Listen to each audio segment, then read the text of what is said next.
Hello सांग मैंने गोटे आपण सहित इम्पोर्टाट कथा शेयर करने चाहूँगी। जो आपण जो स्क्रीन में जो लिंकटा देखुं जो मेसेजटा देखुं सकाल मत बार बार ये मेसेजटा आसुची तो दयाकोरी मुझे भाविली आपण सहित शेयर करदेवी जहाँ पाखक ये मेसेज आसुची किंबा आपण पाखक एपर्यंत आसीनी आसीबो 100% आसीबो तो से लिंकटा को टोटली भी क्लिक करंतु एटा हैकर को द्वारा क्रिएट होइचे लिंक तो जदि आप से लिंक को क्लिक करूँ तो आपणकर बैंक अकाउंट रु जहाँ भी सब पैसा आपणकर बैंक बैलेंस थी सब कटि भी जीव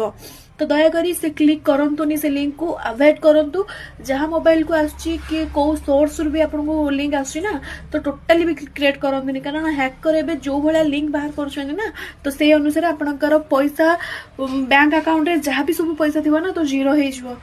तो आपण मैंने यही क्लिकटा को मन रखु आउ सेव कर दिंतु आ जदि आपणकर सांग साथी भाई भौणी अच्छा तो शेयर कर दिंतु ये रील्सटा से जमती कि माने कहीं भी असुविधा न पड़तु। ठीक अच्छे रोची जय जगन्नाथ।